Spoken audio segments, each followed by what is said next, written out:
देखेंगे क्या आज हम लोग। पाठ का नाम है बहादुर और लेखक का नाम है अमरकांत। ठीक है, तो आप इसको ऐसे याद कर सकते हो कि बहादुर जो है वो अमर हो गया। बहादुर क्या हो गया? अमर हो गया। ठीक है, घर छोड़कर जब वो गया तो क्या हो गया? अमर हो गया। तो बहादुर से अमर, तो अमर से अमरकांत याद हो जाएगा। ठीक है, तो बहादुर के लेखक कौन है? अमरकांत। कौन है? अमर। अब ध्यान समझिएगा, यह कहानी किसकी है? तो लेखक के परिवार में सभी भाई और रिश्तेदार जो है वो अच्छे ओहदे पर है। ठीक है, कोई जज है तो कोई कलेक्टर है तो कोई वकील है तो कोई डॉक्टर है तो कोई इंजीनियर है, मतलब अच्छे अच्छे पोस्ट पे है, सभी ओहदे पे है। ठीक है, और सभी के यहाँ क्या है? नौकर है। सभी के यहाँ क्या है? नौकर है। इसलिए लेखक को लगता है कि वे एक नौकर अपने घर पर भी क्या कर ले? रख ले। ठीक है, क्योंकि लेखक के रिश्तेदार में सभी लोग अच्छे अच्छे क्या थे? पोस्ट पर थे। ठीक है, सभी लोग के घर में नौकर थे और इनकी भी इच्छा थी कि भाई सबके घर में है तो भाई मेरे घर में भी एक नौकर होना चाहिए, अर्थात मैं भी एक नौकर रखूं। तो क्या हुआ, एक बार की बात इसमें क्या कि एक लड़के की कहानी है इसमें कि वो लड़का जो है लेखक के घर आता है। ठीक, तो वो लेखक क्या है भाई कि अपनी माँ से प्रताड़ित नेपाल से भागा एक 12-13 वर्ष का लड़का। ठीक है, कहाँ से भाग के आया था भाई? वो नेपाल से भाग के आया था। ठीक है, उसकी माँ ने उसे मार दिया था। ठीक है, और उसके जो पिता थे वो क्या युद्ध में मारे गए थे। ठीक है, और उसे एक दिन उसकी माँ ने उसे पीट दिया तो वो अपना घर छोड़ कर क्या आ गया? ठीक, लेखक के घर पहुंचा। कहाँ पहुंचा? लेखक के घर पहुंचा। कितना वर्ष का लड़का था वो? 12 से 13 वर्ष का लड़का था। ठीक है, उनके सामने आकर खड़ा हो गया। ठीक ना?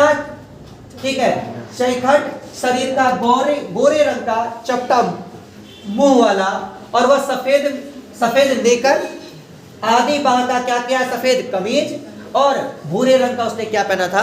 जूता पहना था। तो एग्जाम में आपको पूछता है कि पहली बार लेखक के सामने जब बहादुर आया तो वह किस वेशभूषा में था? ठीक है, उसका चित्रण कीजिए। ठीक है, तो उसने हाफ पैंट पहना था। ठीक है, हाफ कमीज थी। ठीक है, गले में स्कार्फ था। ठीक है, भूरे रंग की क्या पहनी थी उसने? ठीक है, जूते पहने। कैसा था? तो भाई नाटा था, गोरा था, चपटे चेहरे वाला। ठीक है, चल। गले में स्काउट की तरह क्या था? एक रुमाल बंधा था। परिवार के लोग उसे घेर कर क्या हो गए थे? खड़े हो गए। तब उनके सामने नौकर रखने का जो सपना था वो तैर गया और लेखक को लगा कि उस पर भारी दायित्व तो आ गई है। ठीक है, और उसने क्या किया कि बहादुर को अपने घर में नौकर के रूप में रख लिया। और अब घर का काम जो है वो कौन करने लगा? तो बहादुर करने लगा। ठीक है, अब देखेंगे आगे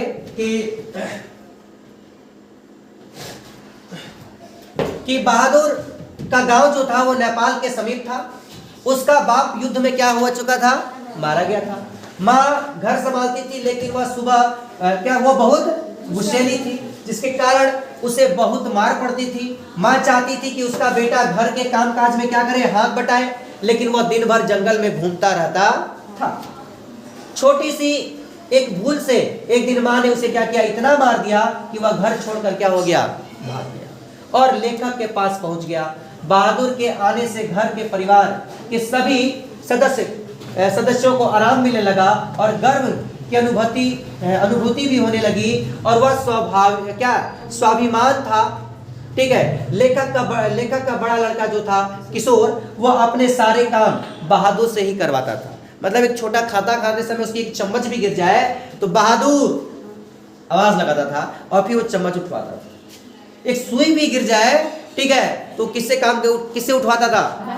मतलब एक छोटे से छोटा काम भी, ठीक है, वो जो किशोर था वो किससे करवाता था? बहादुर से करवाता था। ठीक है, वहां पे हम नहीं थे। ठीक है, लेखक का जो बेटा था सौभाग्य से उसका नाम जो है मेरा ही वाला नाम पड़ गया है। ठीक है, तो हम वैसे आपको बता ही दिया कि भाई किशोर कितना कामचोर था। ठीक है, तो आप अनुमान लगा लीजिएगा कि हम कितने कामचोर हैं। ठीक है, तो किशोर अपने सारे काम बहादुर से करवाता था और पिटाई भी करता था। बाद में लेखक की पत्नी भी उसे क्या करने लगी थी? मारने लगी। क्या होने लगी थी? मारने लगी। ठीक है, मारने लगी थी। लेखक के घर अब क्या हुआ कि मारने लगे। अब लेखक के घर आए दूर के रिश्तेदार। एक दिन क्या हुआ कि भाई लेखक के घर में क्या आए थे, हाँ रिश्तेदार आए थे, मेहमान आए थे, और कुछ पैसे उनके क्या हो गए, खो गए। कुछ पैसे क्या हो गए, खो गए। अब देखिए खो जाने के बाद क्या हुआ, जिसका दोषी बहादुर को ठहराया गया। किसको ठहराया गया, बहादुर को ठहराया गया। बाद में पता चला, ठीक है देखो फिर ठहराया गया, उसकी बहुत पिटाई हुई। इस पिटाई से उसकी आत्मा को ठेस पहुंचा, और बाद में पता चला कि रिश्तेदार के पैसे खोए नहीं थे, ठीक है, बार बार मार खाने एवं गलतियों के कारण उसे क्या उससे भूल और गलतियां ज्यादा होने लगी। किससे, बहादुर से। बताओ उसका पैसा खोया भी नहीं था और उस पर झूठा इल्जाम भी लग गया, पिटाई भी खा गया, और वो बार बार पिटाई खाने से, ठीक है, अब वो हमेशा डर कर रहने लगा, ठीक है, और उससे गलतियां जो थी पहले से कई ज्यादा होने लगी। पहले से क्या होने लगी, कई ज्यादा होने लगी, ठीक है। और अंततः वो क्या किया, एक दिन लेखक का घर छोड़कर भाग गया, ठीक है, लेखक घर छोड़कर चला गया। और बहादुर के भाग जाने पर घर के सारे सदस्यों को बड़ी, ठीक है, गलानी हुई। बहुत उन लोगों को क्या हुआ, अंदर से गलत फील हुआ कि भाई हम लोगों ने उसके साथ बहुत गलत किया है, अब हमारे घर का काम कौन करेगा, ठीक है। ये इस कहानी में बताइए किसके बारे में बताया गया है, तो एक लड़की के बारे में बताया गया जिसका नाम था बहादुर, ठीक है। वो अपना घर छोड़कर लेखक के घर में क्या कर रहा था, नौकरी कर रहा था, नौकर की। किसी कर रहा था, लेकिन वो अपना जो काम था वो बहुत ही बढ़िया तरीके से करता था। लेकिन क्या हुआ कि उस पर चोरी का इंजाम, ठीक है, छोटे से छोटे काम उससे करवाए जाते, और इस सभी से बार बार उसकी भी पिटाई भी की जाती थी, जिससे उसकी आत्मा को ठेस पहुंचा, और वो अपना घर छोड़कर, क्या जो लेखक का जो घर है वो छोड़कर चला जाता है, जिसके चलते सभी लोगों को बड़ी क्या होती है, ठीक है, बड़ा दुख होता है कि हमने उसके साथ गलत किया, इसीलिए वो घर छोड़कर चला, ठीक है। तो लेखक को क्यों लगता है कि भाई नौकर रखना बहुत जरूरी हो गया है, क्योंकि सभी उसके गांव में कौन थे, नौकरी वाले थे, ठीक है। सभी लोगों ने क्या रखा था भाई, उसके रिश्तेदारों में नौकर रखा था। बहादुर अपने घर को क्यों छोड़ के भागा था, उसकी माँ ने उसकी पिटाई की थी।